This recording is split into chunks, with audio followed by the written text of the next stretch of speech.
2 अप्रैल 2025 बुधवार। पहला पाठ नबी ईसायास का ग्रंथ अध्याय 49 पद संख्या 8 से 15।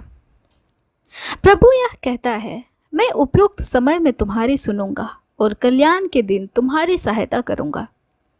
मैंने तुमको बनाया है और अपने विधान की प्रजा नियुक्त किया है। मैं भूमि पर उद्धार करूंगा और तुम्हें उजाड़ प्रदेशों में बसाऊंगा। मैं बंदियों से यह कहूँगा, मुक्त हो जाओ, और अंधकार में रहने वालों से सामने आओ। वे मार्गों के किनारे चरेंगे और उन्हें उजाड़ स्थानों में चारा मिलेगा। उन्हें फिर कभी ना तो भूख लगेगी और ना प्यास। उन्हें ना तो लू से कष्ट होगा और ना धूप से, क्योंकि जो उन्हें प्यार करता है वह उनका पथ प्रदर्शन करेगा और उन्हें उमड़ते हुए जल स्रोतों तक ले चलेगा। मैं पर्वतों से रास्ता निकालूंगा और मार्गों को सलामत बनाऊंगा। देखो, कुछ लोग दूर से आ रहे हैं, कुछ उत्तर से, कुछ पश्चिम से और कुछ सिनेम के देश से। आकाश जयकार करे, पृथ्वी उल्लासित हो और पर्वत आनंद के गीत गाए, क्योंकि प्रभु अपने प्रजा को संतावना देता है और अपने दीनहीन लोगों पर दया करता है। सियोन यह कह रहा था, प्रभु ने मुझे छोड़ दिया है, प्रभु ने मुझे भुला दिया है। क्या स्त्री अपना दूध मुहा बच्चा भुला सकती है? क्या वह अपनी गोद के पुत्र पर तरस नहीं खाएगी? यदि वह भुला भी दे तो भी मैं तुम्हें कभी नहीं भुलाऊंगा। यह प्रभु की वाणी है। ईश्वर को धन्यवाद। भजन अनुवाक्य। प्रभु दया और प्रेम से परिपूर्ण है।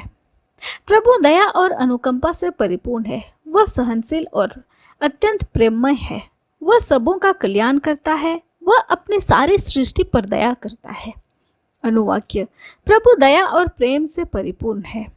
प्रभु अपनी सब प्रतिज्ञाएं पूरी करता है। उसके समस्त कार्य उसके प्रेम से पूर्ण है। प्रभु निर्बल को संभालता और झुके हुए को सीधा करता है। अनुवाक्य। प्रभु दया और प्रेम से परिपूर्ण है। प्रभु जो कुछ करता है अच्छा ही करता है। वह जो कुछ करता है प्रेम से करता है। वह उन सबों के निकट है जो उसका नाम लेता है, जो सच्चे हृदय से उससे विनती करते हैं। अनुवाक्य। प्रभु दया और प्रेम से परिपूर्ण है। जय घोष। प्रभु कहते हैं, पुनरुत्थान और जीवन मैं ही हूँ। जो मुझ में विश्वास करता है वह कभी नहीं मरेगा। संत योहन के अनुसार आज का पवित्र सुसमाचार अध्याय 5 पद संख्या 17 से 30। यीशु ने यहूदियों से कहा, मेरा पिता अब तक काम कर रहा है और मैं भी काम कर रहा हूँ। अब यहूदियों का उन्हें मार डालने का निश्चय और भी दृढ़ हो गया, क्योंकि वह न केवल विश्राम दिवस का नियम तोड़ते हैं, बल्कि ईश्वर को अपना निजी पिता कहकर ईश्वर के बराबर होने का दावा करते थे। यीशु ने उससे कहा, मैं तुम लोगों से कह देता हूँ, पुत्र स्वयं अपने से कुछ भी नहीं कर सकता। वह केवल वही कर सकता है जो पिता को करते देखता है।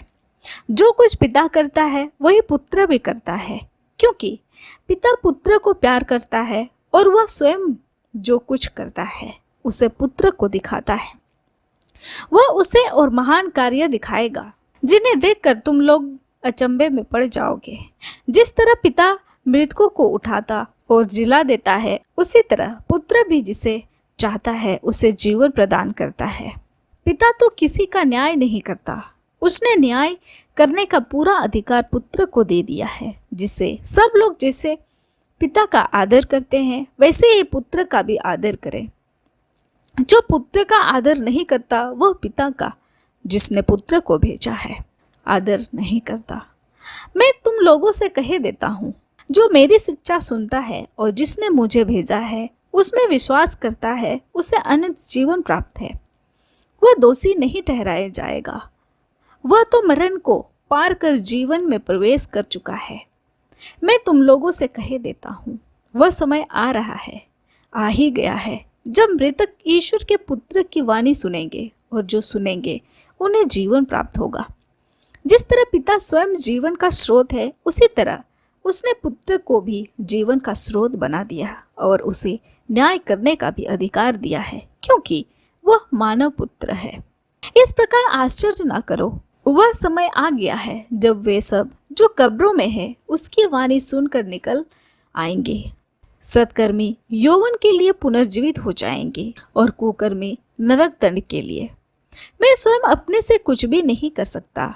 मैं जो सुनता हूँ उसी के अनुसार निर्णय देता हूँ और मेरा निर्णय न्याय संगत है, क्योंकि मैं अपनी इच्छा नहीं बल्कि जिसने मुझे भेजा है उसकी इच्छा पूरी करना चाहता हूँ।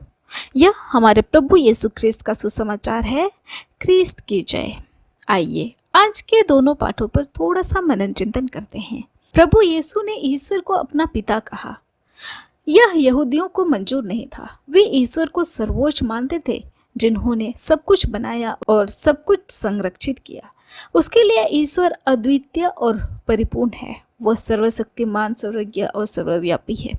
जब एक बड़े के पुत्र यीशु के ईश्वर के पुत्र होने का दावा किया तो वे इसे स्वीकार नहीं कर सके। वे यीशु नाजरत के, उनके परिवार और उनके साथियों से बहुत परिचित थे।